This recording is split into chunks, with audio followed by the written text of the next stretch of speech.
Yo, what's up sa inyo mga choy? So for today's video mga choy, gagala tayo, pupunta tayo ngayon sa Marilaki. At ngayon nandito na nga tayo sa Marilaki mga choy. Wala tayong ibang gagawin dito kundi mag racing. Charot lang. So pumunta tayo dito para magpahangin at mag relax. So or di ka mag food trip sa taas and mag swimming. Alright.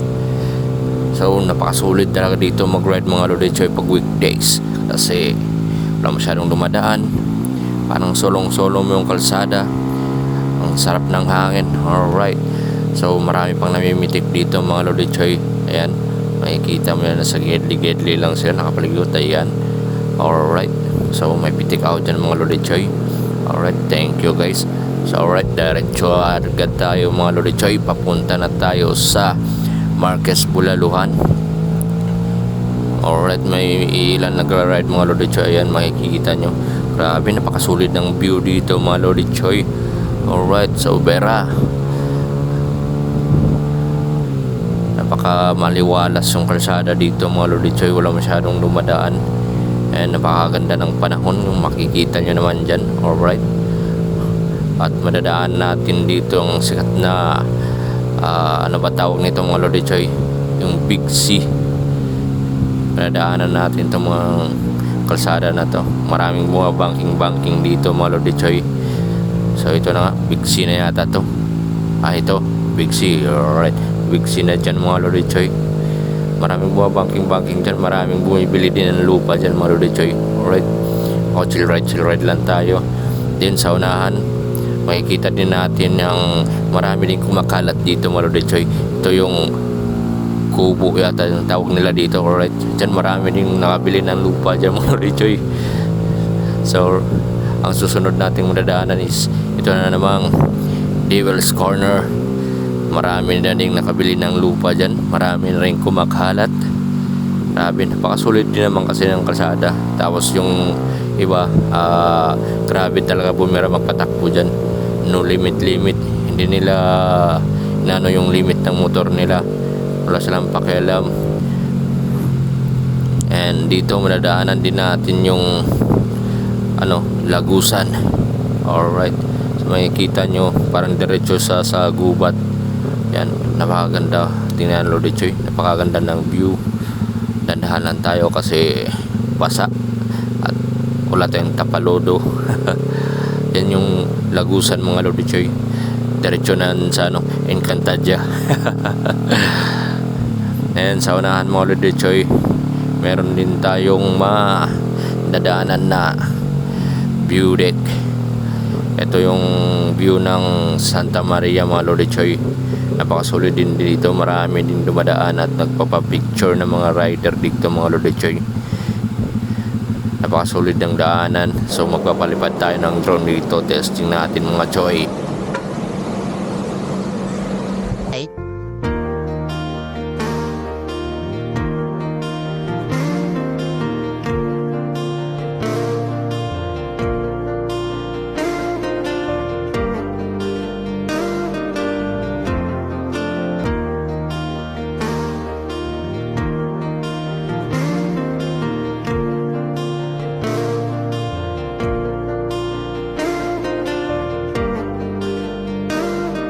So ayun na nga mga lodi choy, after natin magpalipad ng drone, diretso agad tayo ulit sa biyahe na ulit tayo mga lodi choy. So diretso tayo sa Marquez Bulaluhan, doon tayo mag breakfast mga lodi choy. Alright, so makikita nyo mga lodi choy, nilipat natin yung camera sa likod, yung camera 360 natin mga lodi choy. Nakikita nyo, napakaganda, napakasulit talaga ng capture nitong camera na to. Ang daming pwedeng gawin kasi 360 nga, diba? Captured niya lahat, ikot kung saan mo gusto. Yan, so ayun na nga, makikita mo dyan ulit siya, go overshoot dyan si kuya, lumagpas ng linya. Alright, so dito na nga tayo malapit sa KM90, sa arko ng Infanta. Malapit na tayo mga lodi choy. So let's go. Ayan na nga, napakaganda ng panahon. Napakaganda ng panahon mga lodi choy. medyo makulimlim na, pero maganda pa rin naman, hindi pa umulan. Alright, sulit talaga ng capture nitong camera na to. Ang daming pwedeng gawin mga Lodi Choy. Alright, andito na nga tayo sa arko ng Infanta. Grabe, napakalamig dyan mga Lodi Choy, solid na solid dyan. So andito na nga kami sa Jariel's Peak mga Lodi Choy. So dadaan lang tayo dyan, pero hindi tayo kakain dyan. Doon tayo sa unahan sa may Marquez Bulaluhan. Alright, sulit talaga pagkakit namin dito mga Lodi Choy, kasi napakaganda ng panahon. Hindi masyadong mainit, hindi rin makulimlim. So daan muna tayo dito sa Marquez Bulaluhan mga Lodi Choy. Dito tayo mag breakfast. Alright, so breakfast muna tayo mga Lodi Choy. Alright, sport trip Bulalords.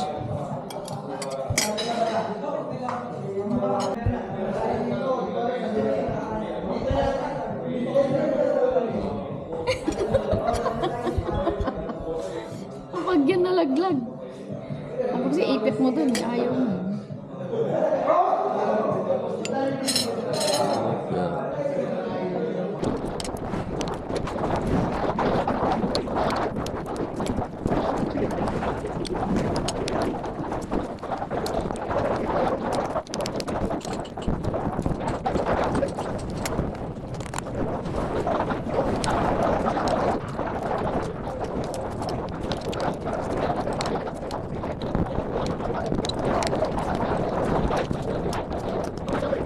So after nga namin kumain dyan mga Lodi Choy, dumiretso na agad kami doon sa baba sa may Kakawayan Falls.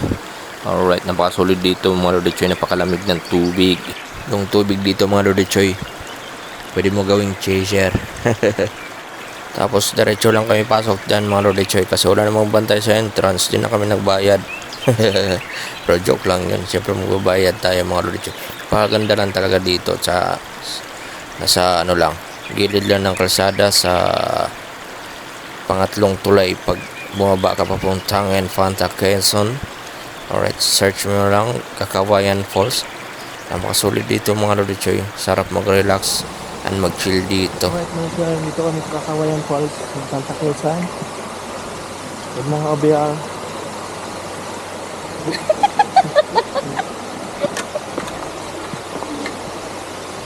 Saan tayo? Bali na ng TV.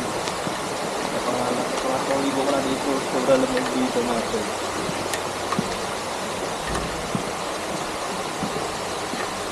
Talong ka.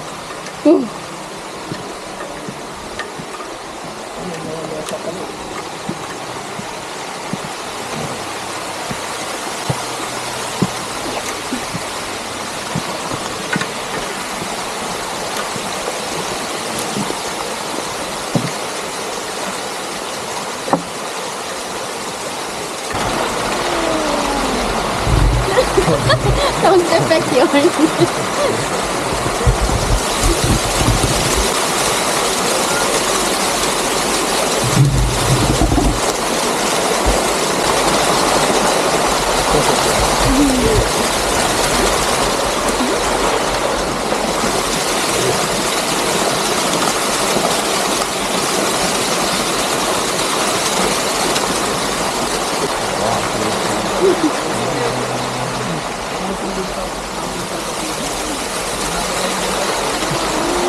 Nakakahilo naman yun.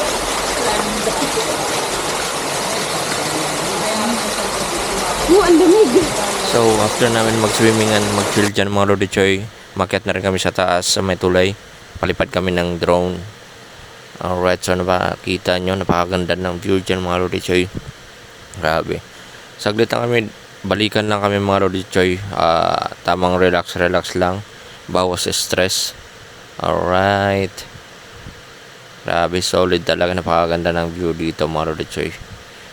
Kahit papano nabawasan yung problema at stress sa buhay. So balik na naman ulit tayo sa trabaho, sa realidad. After nito, panibagong stress na naman sa trabaho. So salamat sa panonood mga Lodi Choy, and sa next video na naman. Sana magustuhan nyo to. Babush!